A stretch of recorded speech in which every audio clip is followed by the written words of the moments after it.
strategis harus dari atas, dari pemerintah, lalu kemudian bisa dipahami oleh itu kemudian bisa diadopsi oleh sebuah negara secara masif. Nah, jadi Indonesia itu industrinya nggak berkembang. Industri pertanian misalnya, yang harusnya kita bangun apa yang kita miliki ya. Jadi kita harus membangun dari apa yang kita miliki. Apa yang kita miliki? Pertanian. Tapi kita nggak mau pertanian kita, industrinya nggak ada. Ya.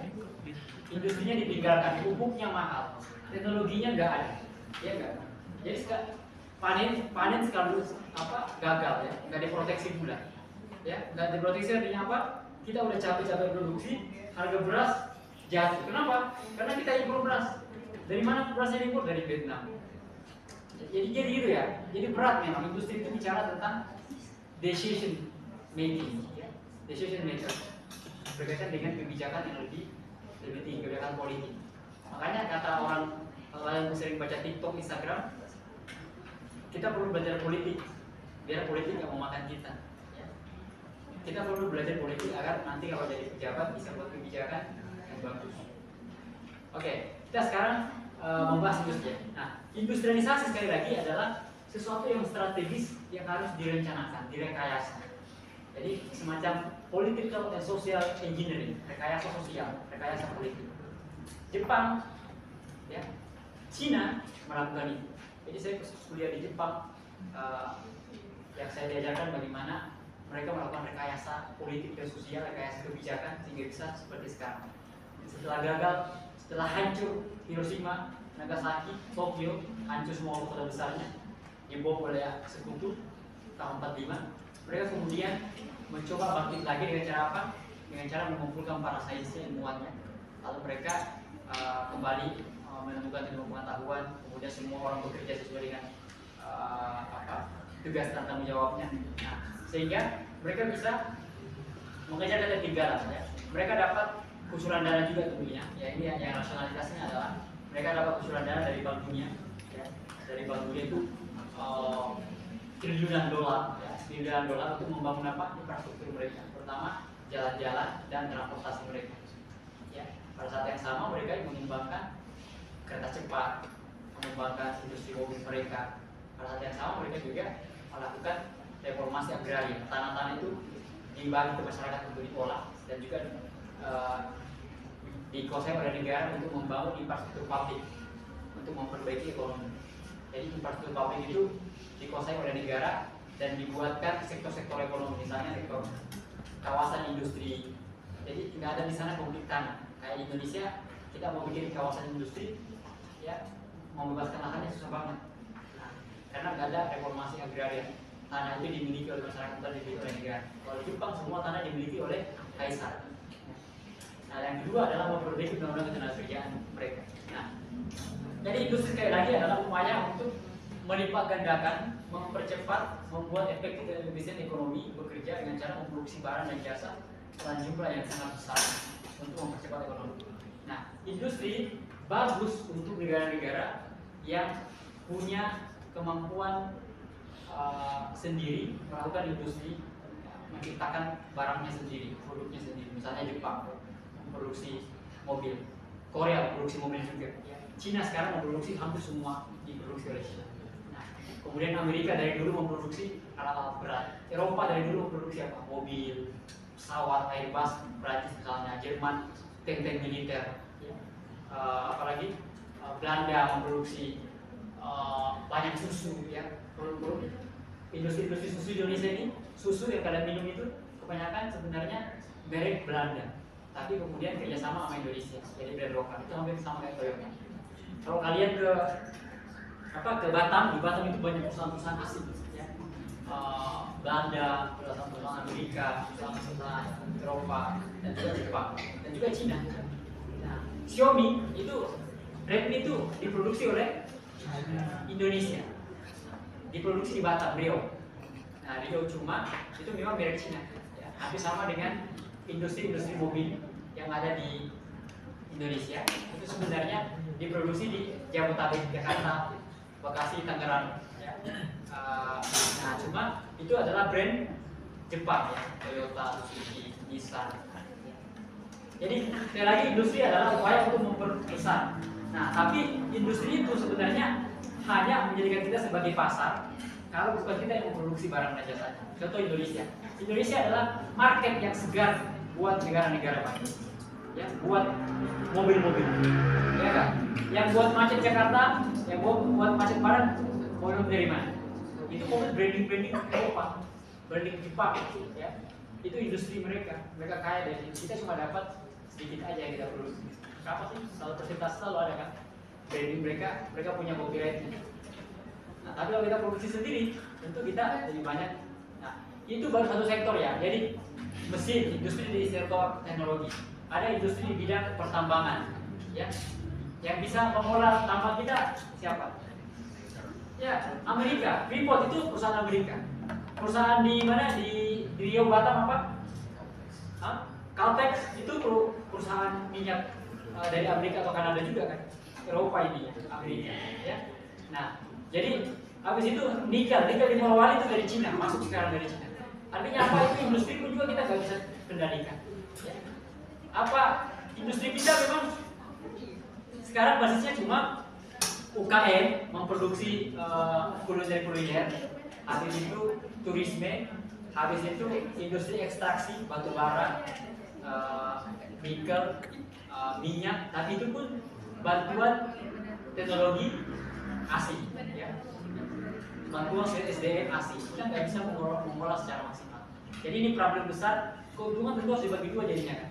Harusnya keuntungannya untuk kita semua, tapi nah jadi ada masalah-masalah besar di bidang industrialisasi. Oke, jadi terkait dengan industrialisasi kita butuh strategi ya, strategi sebenarnya strategi industri seperti yang dilakukan oleh Jepang, Eropa, Amerika, dan China. Indonesia sebenarnya harus melakukan ini, strategi industri. Jadi sainsnya diperkuat, teknologinya diperkuat, sehingga kita bisa mengolah bahan baku kita sendiri, sumber daya alam kita sendiri. Kita bisa mengolah apa yang kita punya sendiri. Tapi kita harus berangkat dari mana? Dari apa yang kita miliki hari ini. Nah, tentu saja sekarang ini dunia udah bergerak di sektor AI, artificial intelligence, energi, industri kesehatan. Ya. Tapi tentu saja kita nggak boleh meninggalkan industri-industri dasar kita, ya. Pertanian, peternakan, kemudian sektor UKM kita itu yang kita benahi sebenarnya. Ya.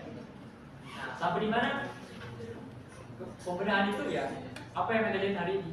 Yang Anda lihat hari ini itulah kenyataan bahwa kita masih mengandalkan impor-impor dari luar dan kita tidak benar-benar serius mengurus industri kita di semua sektor, terutama industri pertanian kita, kemudian industri bahan baku kita, ya. Jadi bahan baku ini belum kita yang mengolah, itu masih diolah oleh bantuan orang lain atau malah dikirim ke luar misalnya untuk nanti datang dalam bentuk harga barang yang lebih mahal. Oke, itu masalah industri ya. Jadi industri sekali lagi upaya untuk memperbanyak produk dan jasa. Jasa juga diindustrikan, tentu dengan skalanya, dengan modelnya tersendiri ya. Oke, nah hampir semua negara maju sudah sukses melakukan industrialisasi. Indonesia gimana? Nah, kita sedang mencoba melakukan itu. Sekarang kita pindah ke investasi. Investasi sekali lagi adalah problem yang rumit ya. Investasi itu problem yang rumit. Coba dengar ya, investasi. Kita sekarang pindah ke kasus investasi.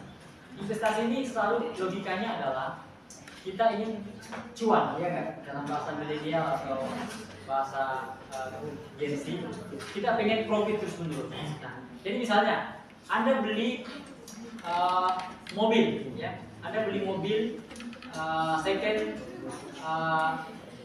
50 juta, ya, Anda jual ya 52 juta, untung nggak? Nah, itu investasi, ya itu namanya investasi. Kalian untung 2 juta. Sekarang Anda dapat uang 50 juta, Anda kemudian dirikan rumah kos, ada 3 atau 4 rumah kos, ya, 600.000, 300.000 per bulan, Anda bisa dapat 3-4 juta per bulan, ya kan? Untung nggak? Nah, kembalinya modal itu 50 juta akan terjadi dalam beberapa tahun ke depan. Sekarang Anda beli rumah, Anda beli rumah 400 juta, ya kan? Nah, itu dalam 2 tahun ke depan harganya naik menjadi 1 miliar, ya kan? Untung nggak? Nah, itu investasi, ya kan? Itu investasi. Jadi kalau Anda menanamkan modal, membeli barang, lalu mendapatkan untung, itu investasi. Artinya menggunakan modal sekecil-kecilnya untuk untung sebesarnya. Nah, itu kira-kira itu logika uang ya. Orang investasi untuk itu. Nah, sekarang kita pindah ke sesuatu yang lebih besar. Nah, yang lebih besar ya. Nah, tentu investasi yang kecil yang bisa diukur itu risikonya kecil. Tadi dikatakan oleh siapa Iqbal ya, kecil banget risikonya kalau investasi tanah, mobil. Nah, sekarang Anda mau investasi dalam jumlah yang sangat besar, real estate. Ya. Anda jadi pengusaha real estate. Ya, misalnya bangun satu kapil rumah, satu di daerah, itu Anda yang mengkapil wilayah itu perumahan ya. Itu satu rumah 500 juta. Tapi ada sekitar 50-60 rumah. Itu berapa miliar itu? Nah, katakanlah 1 triliun ya. Ya. Berapa? Karena 1 triliun ya. Nah, 1 triliun, ya triliun. Kalian sudah keluarkan duit ya 1 triliun untuk bangun real estate rumah mewah, ya. Ada sekitar 60 unit. Nggak ada yang beli. Kenapa nggak ada yang beli? Ya lagi inflasi, uang nggak ada, income nggak ada, kerjaan nggak benar, nggak ada yang beli. Rugi nggak kalian? Ya. Nah, itu rugi.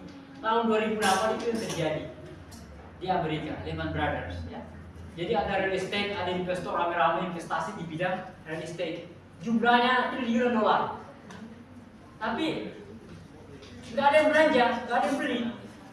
Jadinya rugi. Dan itu bahkan mengguncang ekonomi global. Ya. Karena mungkin uangnya itu ya itu bos-bosnya yang punya desa itu mungkin memainkan sahamnya di pasar uang ya. Kira-kira gitu ya. Dan pasar uang nggak bergerak karena real estate nggak bergerak. Jadi real estate ya itu yang pertama ya. Nah sekarang investasi sekali lagi sebenarnya bahasa lain daripada upaya untuk mendukung skenario ekonomi liberal, ya, ekonomi kapitalisme liberal. Ya. Dan jadi ekonomi kapitalisme liberal ini akarnya itu dari abad ke-16. Jadi pemikiran Adam Smith, laissez-faire, ya, free trade. Asumsi daripada ekonomi ini yang diterapkan, diadopsi oleh hampir semua negara di dunia, di Amerika, di Eropa, di Jepang, di Indonesia juga ingin mengikuti negara maju adalah semua orang harus berekonomi, bebas berekonomi, bebas melakukan investasi, tanam saham di mana-mana, bahkan lintas negara yang disebut sebagai transnational corporation atau multinational corporation, ya, negara-negara yang punya perusahaan-perusahaan global bisa investasi di mana aja, ya, misalnya mobil bisa investasi di negara mana aja, Microsoft, ya, kemudian punya Elon Musk misalnya. Jadi teori ekonomi mengatakan bahwa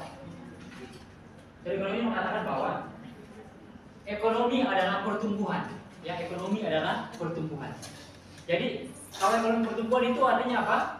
Kita harus membangun semaksimal mungkin, sebanyak mungkin. Apa yang kita bangun?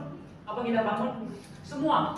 Kita bangun sektor pertanian, sektor perdagangan, bangun pelabuhan, bangun bandara, bangun jalan, bangun transportasi, ya, buat teknologi, ya, bangun mall, apalagi bangun,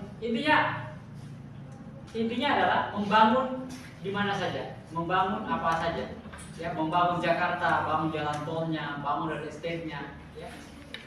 Jadi itu ya, teori pembangunan mengatakan begitu, teori kapitalisme liberal mengatakan begitu, bahwa pertumbuhan dilakukan dengan melakukan pembangunan di semua sektor, terutama pembangunan fisik, jalan, transportasi, ya, mall, ya, apalagi bandara, pelabuhan. Jadi bangun apa saja, semua harus dibangun. Nah, sekarang pertanyaannya adalah untuk membangun ya, untuk membangun perlu uang. Uangnya dari mana? Sekarang pertanyaannya, uangnya dari mana? Uangnya dari mana? Uang dari mana? Untuk membangun. Ya investor dong. Ya, kalau kita punya uang ngapain pinjam? Ngapain butuh investor? Investor luar ya. Investor dalam juga memberikan. Cuma investor uang. Ya. Yang dalam tim investor. Nah, investor dalam juga dalam negeri juga ada, cuma nggak punya uang, nggak banyak uang. Tapi kalau negara kita nggak punya uang, dia pasti butuh investor. Jadi dalam skala negara ya, dalam investasi itu ada dua, dalam skala kecil maupun skala besar. Kalau skala kecil, ya semua orang bisa melakukan investasi dengan modalnya, ya dengan modal yang apa yang dimiliki. Misalnya ya, kamu bisa menabung dari kamu bekerja, kamu bisa menabung sampai 20 juta, ya enggak? Kamu bisa invest. Jadi investasi ini tidak harus selalu berbicara hal yang banyak, hal yang gede. Jadi yang kecil pun juga itu investasi, asalkan punya orientasi mendapatkan keuntungan. Nah sekarang, kalian punya uang 20 juta mulai kerja, investasi. Apa investasinya? Jual bawang, ya, jual es buah, ya enggak? Jual baju, apa lagi? Jual cendol, apa lagi? Beli emas, kita juga beli emas, ya? Ya kan? Itu investasi. Tapi orientasinya pada uang. Nah, semua orang bisa investasi, walaupun dengan modal kecil. Nah, cuma kalau misalnya kalian nggak punya modal, dari mana kalian punya uang? Bisa jadi orang tua kalian. Mungkin kalau ada orang kaya di sini, orang tua kalian bisa membantu 50 juta sampai 100 juta. Tapi cuma sampai di situ. Kalau kalian ingin lebih banyak, pasti dari mana dapat uang? Dari pinjam di bank. Nah, sekarang ada masalah besar. Untuk investasi, untuk masuk ke bank, itu tidak semua bisa masuk ke bank. Yang bisa masuk ke bank itu rata-rata orang yang cerdas, orang yang terdidik, orang menengah ke atas. Mengapa? Karena masuk di bank itu penuh dengan risiko. Apa risikonya? Yang pertama, ada aturan hukum. Yang kedua, orang pasti berpikir tentang bunga bank. Indonesia bunga banknya mahal kali, ya, hampir 2 kali lipat. Kalau Anda punya 20 juta, harus membeli berapa? 50 juta, 60 juta, hampir 2 kali lipat. Mahal banget bunga di Indonesia. Jadi rata-rata yang bisa pinjam uang di bank, ya, hanya kelas menengah terdidik di Indonesia. Kalau dia nggak dididik dari awal punya psikologi uang. Jadi, nah, rata-rata orang yang beragama seperti kalian, nah, orang-orang yang beragama seperti kalian itu takut dengan uang, takut bermain dengan uang. Kalian juga takut masuk ke bank. Kenapa? Tadi risikonya gede. Yang kedua, kalian itu orangnya selalu pasrah, ya nggak apa-apa makan nasi satu piring, ya. Yang penting halal, ya. Yang penting mengenyangkan, ya. Daripada punya banyak uang tapi stres, sakit-sakitan, ya enggak? Rata-rata gitu pemikiran orang-orang tua kita yang punya agama, ya, yang agamanya kuat, ya. Baik Islam, Kristen maupun apalah, Yahudi.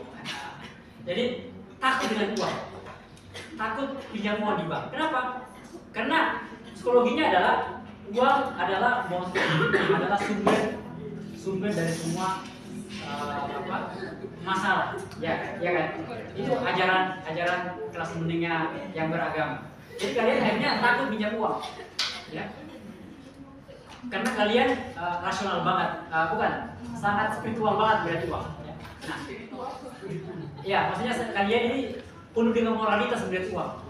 Nah, padahal ya, dengar ya, kalau kita kelas menengah itu di Indonesia harusnya kita kasih contoh itu kaum Tionghoa, Chinese. Mereka nggak sekolah, ya? Mereka nggak sekolah. Kalaupun mereka sekolah, biasanya mereka sekolah ekonomi atau kedokteran. Tapi rata-rata nggak sekolah mereka. Tapi mereka belajar bisnis dari awal. Tapi mereka punya mindset psikologi uang. Apa mindset mereka? Uang adalah segalanya. Uang adalah Tuhan. Dan cara mereka adalah apapun akan saya lakukan untuk bisa minjam uang di bank. Nggak perlu sekolah. Yang penting bisa minjam uang di bank. Caranya gimana? Ya dengan berbagai macam cara. Pinjam sertifikat rumah kawan, ya. Pinjam sertifikat rumah keluarga, ya. Pinjam uang kawan, beli rukonya nanti jadi jaminan. Intinya adalah mereka berpikir bagaimana pinjam uang di bank. Kalau udah pinjam uang di bank, aman mereka udah bisa bikin restoran, bikin warung soto, bikin warung HP, bikin warung laptop, bikin warung begitulah. Di pondok itu rata-rata yang punya warung laptop, warung HP, ya warung kelontong, ya, warung ini, warung itu orang Chinese. Nggak ada didik mereka, tapi berani mereka pinjam duit. Jadi psikologi uang. Nah, di kampung saya banyak yang gitu, Pak. Gimana? Di kampung saya Ada yang pinjam uang? minjam kayak sertifikat kebun jagung tetangga, terus nanti dia pinjam ke bank gitu. Itu berarti dia udah terdidik, ya. Dia udah terdidik. Jadi nggak semua orang berani pinjam uang di bank, ya. Yang kedua adalah kalau kalian mau pinjam uang di bank, regulasi di negara kita tidak memberikan akses kepada kita. Jadi ada masalah besar di investasi Indonesia. Mengapa? Karena pertama, yang bisa investasi Indonesia itu adalah orang-orang yang dekat dengan kekuasaan, orang-orang tertentu, ya, orang-orang yang akan terdidik, kemudian Chinese tentu saja, banyak mereka bisa pinjam uang. Enggak semua orang bisa pinjam uang, ya, enggak dibuat terbuka. Nah, kalau negara maju, semua orang udah bisa pinjam uang, karena juga mereka punya pekerjaan yang jelas, income yang jelas, jadi mereka bisa pinjam uang. Nah, di Indonesia untuk pinjam uang kalian pasti jarang yang berani. Itu ya. Jadi skala kecil, untuk skala kecil kalian kalau pengen kaya harus berani pinjam uang di bank. Tapi kalau pinjam uang di bank, sekali lagi kalian punya kesadaran bahwa risikonya gede. Kalian harus kembalikan dalam jumlah yang gede karena bunganya gede banget. Nah, gitu ya. Kalau mau sukses kalian harus berani pinjam uang di bank. Itu investasi dalam jumlah gede. Nah, sekarang dalam skala besar investasi itu dalam skala besar itu ada dua yang saya ingin katakan, ya. Rata-rata orang yang berani investasi dalam jumlah yang gede itu adalah orang yang dekat dengan kekuasaan. Yang kedua, mereka memang udah terlatih dari kecil psikologi uang, bahwa uang itu adalah alat untuk mendapatkan keuntungan. Jadi orang-orang seperti misalnya kalau kalian pernah dengar Surya Paloh, Sandiaga Uno, kemudian Herul Tanjung, kemudian Lim Suryo, tahu Lim Suryo yang punya BCA. Jadi zamannya Pak Harto itu orang-orang dekat semua. Pak Harto, jadi dekat sama kekuasaan, dia dikasih untuk sektor perbankan, dibikinlah bank, BCA, investasi di sektor perbankan, Lim Suryo. Di sektor HPH, hak penggunaan lahan hutan, itu ada namanya dulu pengusaha di zaman Pak Harto namanya Bob siapa? Bukan Bob Sani, ada lagi Bob yang satu. Nah, jadi ada yang investasi di sektor media, Abu Rizal Bakri, Surya Paloh. Nah, jadi dekat dengan kekuasaan. Atau kedua Chinese yang dekat dengan kekuasaan. Nah, sekarang gini, untuk investasi dalam skala besar dalam lingkup negara, ya biasanya investasinya itu minjam uangnya dari mana? Itu dari bank juga, namanya Bank Dunia dan IMF, International Monetary Fund, ya. Jadi pendanaan keuangan internasional. Jadi pinjaman uang itu rata-rata untuk membangun sebuah ekonomi bangsa. Itu kalau bukan Bank Dunia, kalau Jepang dulu pasca Perang Dunia Kedua dapat kucuran dana dari World Bank, Bank Dunia, untuk membangun infrastruktur, jalan, transportasi, pertanian. Ya. Jadi Jepang itu dibantu oleh Bank Dunia untuk membangun jalannya dan juga membangun teknologi. Ya. Termasuk akhirnya Jepang itu banyak utangnya, tiap tahun dia utang, tapi mereka bisa kembalikan karena income mereka udah bagus. Kalau kita pakai game teori, semua sektor udah saling, ekosistem bisnisnya udah lancar semua udah income, udah profit semua.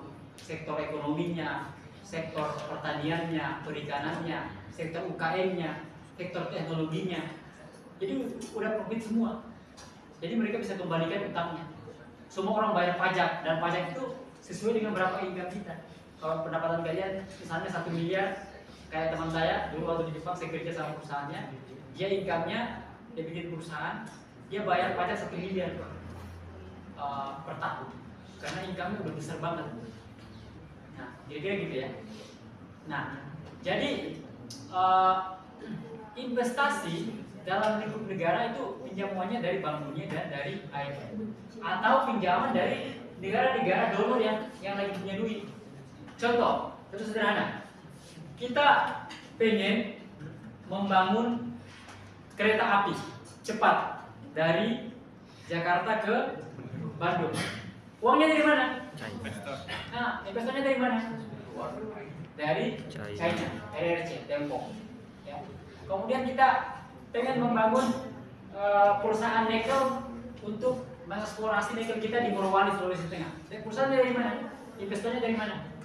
China. Dari RRC, dari China. Ini sekarang nih di China selama COVID kemarin. Nah, atau yang udah lama, kita ingin mengeksplorasi, eksploitasi emas kita di Papua. Investornya dari mana?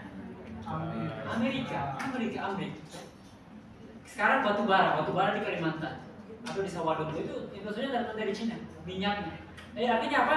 Boleh investor itu dari luar. Nah, sekarang ini sebenarnya investasi itu nggak ada masalah, asalkan berkualitas. Ya, apa yang disebut dengan investasi berkualitas? Pertama, dia nggak eksklusif, dia memberikan kesempatan ke semua orang untuk melakukan investasi, untuk mengakses lembaga keuangan. Ya, nggak hanya orang kaya aja yang bisa masuk keuangan, masuk bank, tapi juga orang miskin bisa. Itu yang terjadi di negara-negara maju, di Jepang, di Amerika, di Eropa. Orang bisa mengakses karena masyarakat itu memang udah maju, udah atas mendengar ya. Nah, tapi kalau nggak semua bisa mengakses, seperti Indonesia atau Bangladesh, di Bangladesh ada namanya microfinance. Bisnis microfinance, namanya Muhammad Yunus, dia mendapatkan Nobel karena dia menjalankan bisnis yang namanya microfinance. Apa itu microfinance? Yaitu badan untuk meminjam uang untuk kelas menengah ke bawah, kelas-kelas yang terpinggirkan. Karena mereka ingin berusaha, mereka ingin survive hidup tapi nggak ada uang. Jadinya si Muhammad Yunus ini menjadi orang baik, dia kumpulkan uang yang ada. Misalnya dia punya uang 100 juta, entah uang sendiri atau uang dari crowdfunding, dari orang yang membantu. Dia punya uang 100 juta nih. Jadi dia punya niat baik, orang-orang miskin yang ada di sekitarnya, silakan pinjam uang ke saya. Minimal misalnya 10 juta. Ya, tapi nggak ada bunganya. Dan dikembalikan kalau dia untung. Kalau nggak untung nggak apa-apa, diikhlaskan. Jadi gitu ya kira-kira. Jadi Muhammad Yunus ini dapat Nobel Prize karena dia menemukan ekonomi microfinance. Dia membantu para orang-orang miskin di Bangladesh meminjamkan uang untuk mereka berinvestasi, mereka bangun bisnis kecil-kecilan di berbagai macam sektor. Nah, itu negara yang nggak punya sistem yang bagus, akhirnya orang-orang alternatif ada seperti Muhammad Yunus. Kayak Indonesia juga banyak, di Sumatera Barat ada. Saya mengenal orang dulu di Agam, dia punya seperti ini microfinance, meminjamkan uang masyarakat bawah, petani-petani tanpa bunga. Kalau tanpa bunganya itu sekian persen. Nah, karena susahnya mengakses lembaga keuangan, susahnya mengakses bank, ya kan? Untuk akses bank di Indonesia harus kelas menengah, harus ada sertifikat tanah, sertifikat PNS, harus pintar-pintar. Artinya yang bisa meminjam uang di bank itu orang-orang yang benar-benar pintar. Kalau petani biasa nggak bisa, karena susah banget. Ya.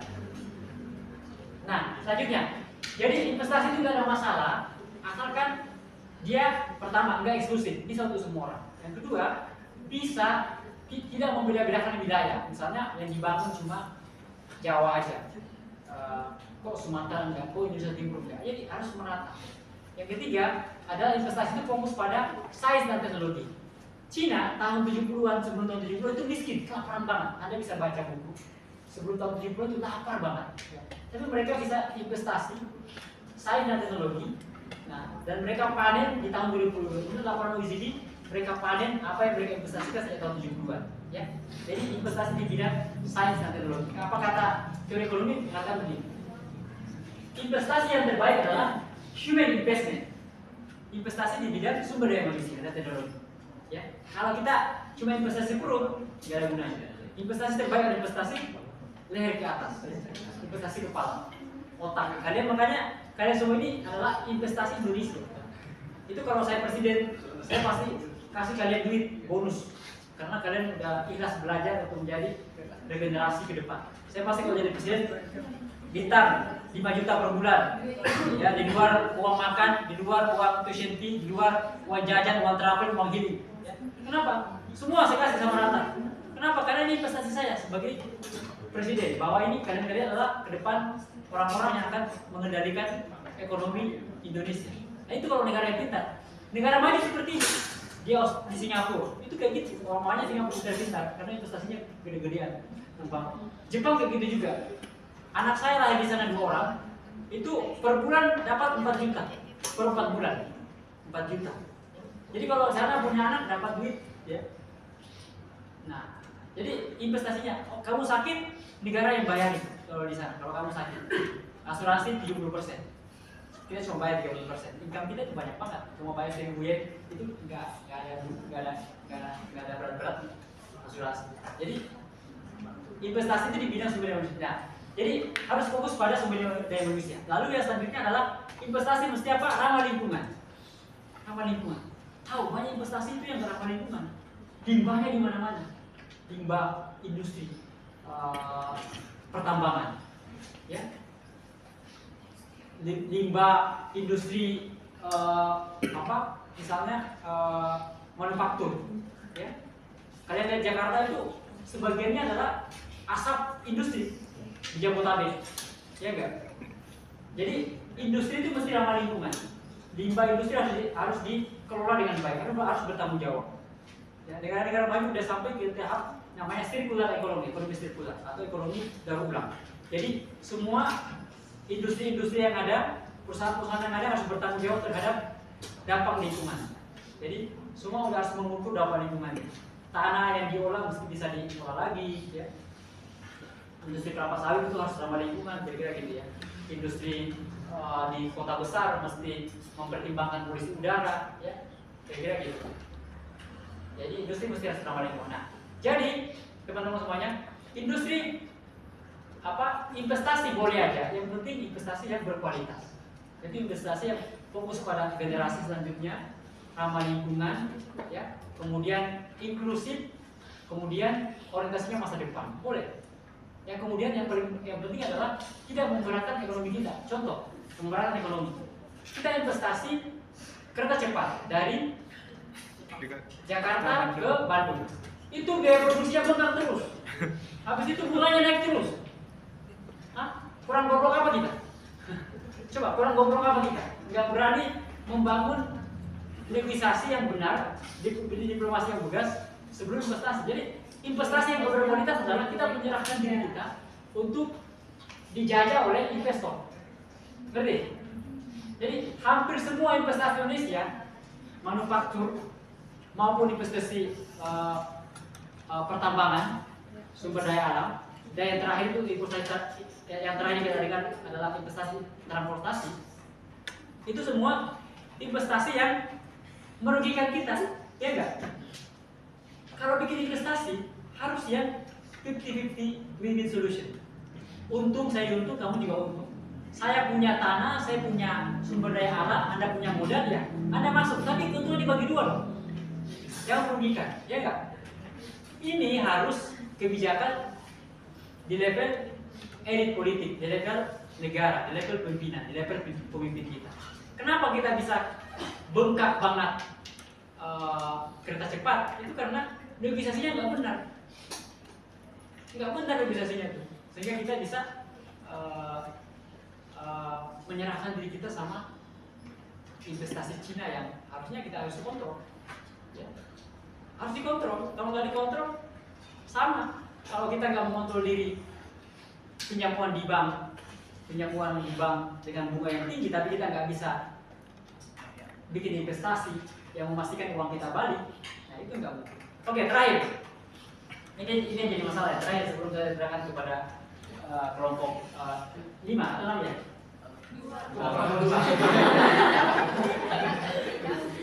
Maaf ya pengantar saya agak singkat ya. Nah, terakhir sebelum mereka. Nah, ini persoalan keamanan investasi ini yang kadang orang pertanyakan. Seberapa penting sih investasi itu mesti aman? Ya, mesti aman. Lokasinya. Oke, lokasinya aman. Jadi seberapa besar sih investasi itu mesti aman di sebuah negara? Jadi saya punya teman penelitian di Batam. Ada yang di Batam? Ada orang Batam di sini?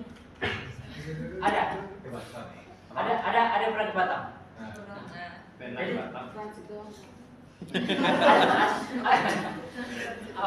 ada orang Riau di sini? Ada orang Riau? Ada. Gini. Jadi teman saya penelitian di Batam. Jadi hampir tiap minggu, tiap bulan, buruh-buruh di Batam itu demonstrasi. Di sana kan banyak perusahaan asingnya. Jadi mereka bertanya, loh, kalau gini terus, kapan kita bisa produksi? Kapan jalan perusahaan kita? Kalau tiap saat buruh demonstrasi. Nah, jadi investor ini gerah dan gelisah, khawatir. Kalau buruh demo terus, kapan modal kita balik? Nah, oke. Jadi salah satu yang penting adalah investor harus merasa aman. Ya, di negara-negara maju, investor itu aman.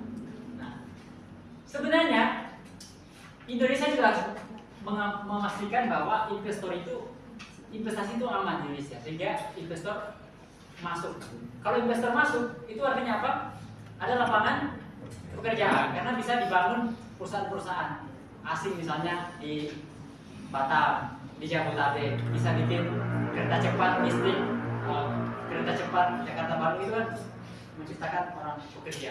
Bikin mall, Hairul Tanjung bikin mall Trans, itu kan bisa menyerap lapangan kerja kan. Nah, tentu saja pemerintah harus menciptakan keamanan investasi.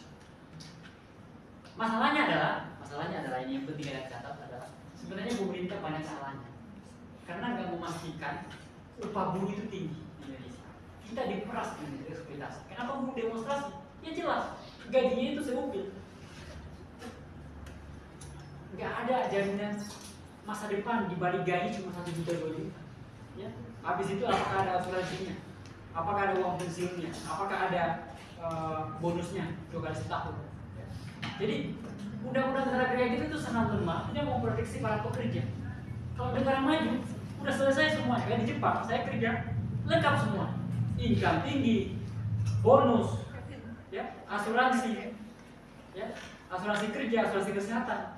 Itu yang penting bagi pekerja. Itu nggak terjadi di Indonesia. Kenapa buruh demo? Jadi masalahnya adalah ada 2 lapis. Masalah pertama adalah upah buruh kita itu sangat murah, sehingga kita cenderung seolah-olah membiarkan rakyat kita itu dieksploitasi oleh investor. Itu ibaratnya ya, kalian melihat dengan mata apa? Kalian melihat dengan mata telanjang. Coba saya jelaskan. Kalian lihat TKI, tahu TKI kan? Dikirim ke Arab Saudi. Di Arab Saudi jadi pembantu rumah tangga PRT, para syekh di sana. Ya, ada yang diperkosa, ada yang terjun kemudian ada yang dikirim ke Hong Kong. TKW, tenaga kerja wanita, dikirim ke Hong Kong jadi pembantu rumah tangga di Arab Saudi. Mereka di sana diperkosa, lompat dari lantai 3. Nah, sekarang kalian lihat itu, kalian nggak nangis nggak? Nangis nggak kalian? Kalau saya sendiri punya hati, saya nangis. Saya nangis melihat itu semua. Itu hampir sama, dengar. Itu hampir sama. Kalau kalian nanti di pabrik atau mungkin di sini ada yang bapaknya di pabrik, kerja di pabrik, gajinya cuma 1 juta 2 juta, nggak punya asuransi, ya, disuruh datang tiap jam 7, pulang jam 8, lembur, gajinya cuma seberapa, ngerti nggak? Nah, itu bayangan kita tentang investasi di Indonesia. Jadi tentu saja investasi harus aman supaya investor masuk, ya, ke Indonesia. Tapi pemerintah juga harus memastikan ada keadilan bagi pekerja. 2024 kita ganti rezim, oke?